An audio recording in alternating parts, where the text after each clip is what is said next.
Big thank you to War Thunder for sponsoring this episode. Welcome to the Panzermuseum Munster, and today we ask a question: why was there never a sloped Panzer IV? Now there were plans for it. The original Ausführung H was planned to be sloped. And they said, okay, we want to go with 50mm frontal armor sloped, but since they know, okay, if we do some major changes, we want to add more stuff. They also wanted wider tracks. Then they also found out, okay, we have the problem with the Soviet anti-tank rifles, which was ultimately served by adding skirts to the tanks. But at that point, they wanted to improve the side armor. Now, at that point, basically, the weight increased already to 27 tons. And then they figured out, okay, we need to reduce the ground pressure, so they added the Winterketten, the winter tracks. And at that point, they reached 28 metric tons. And they were like, okay, we're not sure this is gonna work out. So they did a test in early 1943, and so they put on some weight on a Panzer IV, an existing one, and they figured out, okay, this thing is hard to steer. So we have to rework it even more. And then basically the Panzer Commission had a meeting in February, mid-February, around the 17th. And they looked at it, and there was some other concerns as well. So there would be a major delay in production, but at the same time, they aimed for increasing the production in the Adolf Hitler Panzer program to increase it by 100%. And so at that point, they said, okay, this is probably not a good idea. And at the same time, you need to consider there was already the Panther in the works. So the Panther was coming up, and they were basically said, okay, let's run with a slightly improved Panzer IV, which just means you put add-on armor there and then later on integrate it maybe. But don't make major changes to it, but increase the output that we have of the tank. And if you look back at 1941, the troops at the front, they actually said, we need a better gun. The gun is the most important thing, that we can easily defeat the T-34 and the KV tanks. The armor is less important. They wanted first and foremost firepower. And so this was with the regular Panzer IV the case, because with the long belt 75mm gun, the firepower was there. So although many like the Panzer IV, and some also call it the workhorse of the Wehrmacht, which was clearly not, because from 1939 to 1942 it was not there in particularly large numbers if you look at it. It had major issues. It was a good mid-30s design. Yeah, it was definitely a good or even great mid-30s design. But it couldn't account for some changes. Now, a word from our sponsor. Thank you to War Thunder for sponsoring this episode. As you can see, I played it a bit myself over the years. War Thunder is free to play on PC, Xbox, PlayStation, and now also mobile.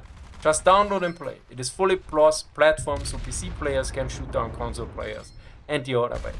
Additionally, there's now an all-new mobile version available on iOS and Android, so you can engage your enemies while being at the park. The mobile version features intuitive controls, impressive graphics, and familiar, massive multiplayer warfare in air, land, and sea battles. War Thunder is extremely comprehensive. It allows you to play more than 2,500 vehicles, like tanks, aircraft, helicopters, and ships, of 10 major nations from the 1920s to current-day vehicles.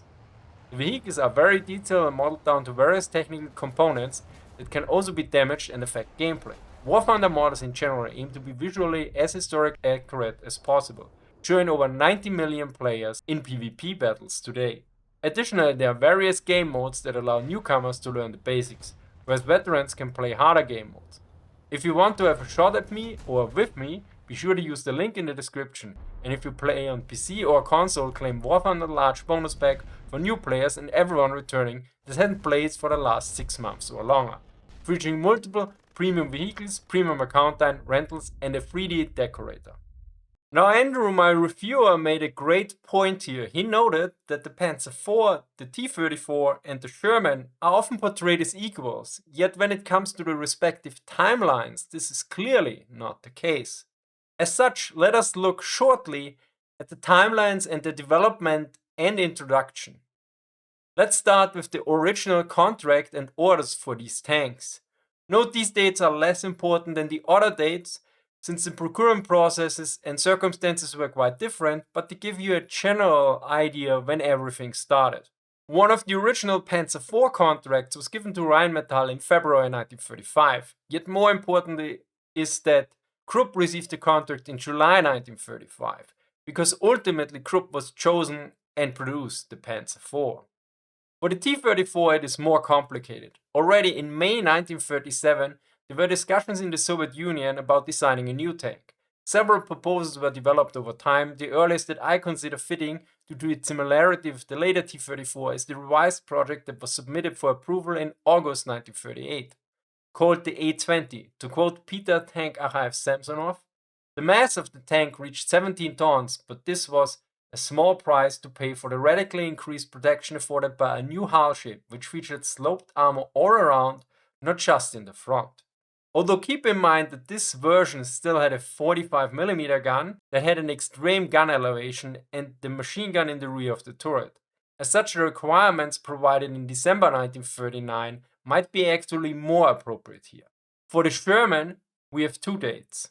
In late August 1940, the Armored Force submitted detailed characteristics for a new medium tank that should replace the M3. Yet according to Hunnicutt, everyone was just too busy at Aberdeen that only in February 1941 a directive was received from the Chief of Ordnance to proceed immediately with the detailed design of the M3's replacement. To put it simply, the Panzer IV was ordered before the Spanish Civil War, the T-34 before the Second World War or a few months in, depending on your view, and the M4 Sherman before the invasion of the Soviet Union. Yet far more interesting are the dates when these tanks went into mass production and were accepted into service. For the Panzer IV, the order for 35 tanks was given in December 1936, and it took almost 1 year for the first two Panzer IVs to be accepted by the German armed forces in November 1937. For the T-34, in late March 1940, the order was given to put it into production. The first 4 T-34s from mass production were accepted into service in June 1940. For the Sherman, in September 1941, it was suggested to standardize the new tank as a medium tank M4. This was approved in October 1941. Ultimately, the mass production of the M4 started in February 1942. Although I know that the second German-produced ever was called Michael and is now located in a tank museum at Bovington, I sadly could not find when the first M4's Germans were accepted for service in the United States Army. Although I suspect it must have been in March or April 1942, if the caption by Hunnicutt is correct. Early production M4A1s parading in Louisville, Kentucky on Army Day, 6th April 1942. In short, the first Panzer IVs were accepted around 22 months before the invasion of Poland. The first T-34s were accepted around the fall of France, and the first M4s were accepted several months after the Germans lost the Battle of Moscow. Or in other words, the Panzer IV was clearly a pre-war tank design, while the M4 Sherman was clearly a war design. Meanwhile, the T-34 was somewhere in between. Another major issue with the Panzer IV design was in regards to mass production. And particularly in areas like mass production, it was rather limited, which becomes apparent if you look at the price and at the Panther. The Panzer IV cost 117,000 Reichsmark, and the Panther cost about 150,000. And the Panther is way heavier, has a better gun, and sloped frontal armor and many wartime experiences. Although I should add here, the prices are generally without the gun and without the optics and radios. But still, you have to have a bigger turret and everything to mount the gun inside. So it's also a bit accounted for. Although the Panzer IV is like, oh, everyone, you should have the Germans should have built more Panzer IVs, it was kind of a dead end, because on the mass production side, on the Panther, they clearly designed it for being mass produced, and this is also reflected by the numbers. The Panzer IV was produced from the 30s to 1945 with 8,500. The Panther was only produced in 1943 to 1945, and almost 6,000 were built, and it's way heavier and way bigger. Now, although a lot of people hype or complain about the Panther, and several books could be written about jokes on its final drive, the actual knowledge about the tank is still very limited, if one wants to know more. From what we know, it was clearly intended for mass production, but information about this is scarce. Here is just one of the few aspects we know. German data from the war notes that for the Panzer III 1,800 hours were required, while for the Panther 2,000 hours were planned. Yet these values were not necessarily reached. In 1944 the production of a Panther still needed about 4,000 hours. Yet this is only one part of the picture. In some parts production efficiency clearly improved according to plan or even beyond.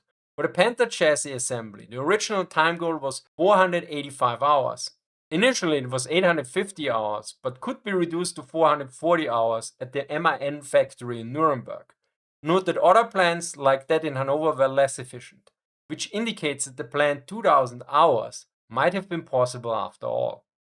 There you can see there's a clear difference, and you can see that the Panzer IV was more or less at that end, and doing a major revision to put in sloped armor would just bring in a huge delay over time and not really benefit in the long run.